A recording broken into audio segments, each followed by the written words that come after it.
دوستوں، وقت گزرنے کے ساتھ ساتھ ابو سفیان کی طبیعت میں بھی سختی بڑھنے لگی۔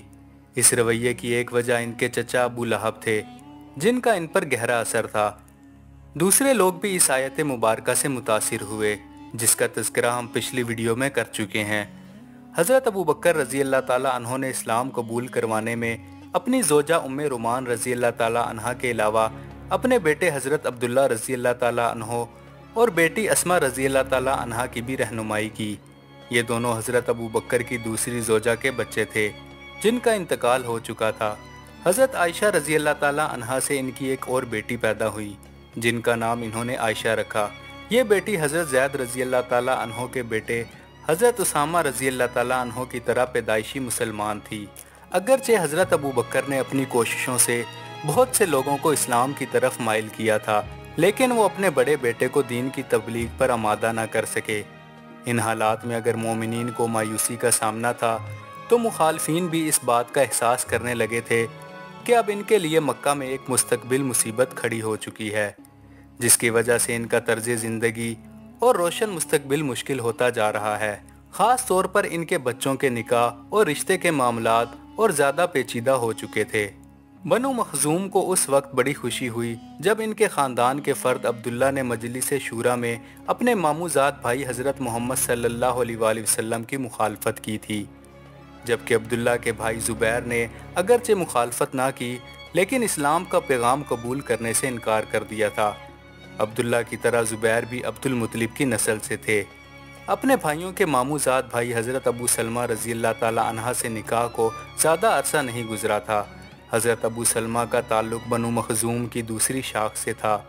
اس رشتے سے پورے خاندان کو بہت خوشی ہوئی تھی، کیونکہ اس کی وجہ سے خاندان کی دونوں شاخیں آپس میں جڑ گئی تھی۔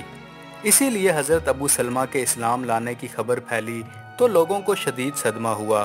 ہندہ، جو بعد میں ام سلمہ رضی اللہ تعالیٰ عنہ کے نام سے معروف ہوئیں، انہوں نے اپنے شوہر کی پیروی کرتے ہوئے اسلام قبول کرنے کا اعلان کیا تو غم و غصے کی ایک نئی لہر دوڑ گئی۔ حضرت ابو سلمہ رضی اللہ تعالیٰ عنہ کے والد کے انتقال کے بعد ان کی والدہ برہ نے قریش کے خاندان عامر کے ایک فرد سے نکاح کر لیا تھا۔ اس نئے شوہر سے ان کے ہاں ایک بیٹا پیدا ہوا، جس کا نام ابو بصیرہ رکھا گیا۔ قبیلہ عامر کے سردار سہیل نے حال ہی میں اپنی بیٹی ام کلثوم کا نکاح ابو بصیرہ سے کیا تھا۔ اپنی بہن عروہ رضی اللہ تعالیٰ عنہ کے برعکس برہ نے بھی ابھی تک اسلام قبول نہیں کیا تھا، لیکن ابو بصیرہ پر حضرت ابو سلمہ اور ان کی سوتیلی والدہ حضرت میمونہ رضی اللہ تعالیٰ عنہ کی وجہ سے اسلام کا اثر تھا۔ حضرت میمونہ رضی اللہ تعالیٰ عنہ ان کے والد کی دوسری بیوی تھی۔ رسول اللہ صلی اللہ علیہ وآلہ وسلم نے سیدہ حضرت مومنہ رضی اللہ تعالیٰ عنہ اور ان کے 3 بہنوں کا حوالہ دیتے ہوئے فرمایا تھا، بے شک یہ بہنیں سچی مومنات ہیں۔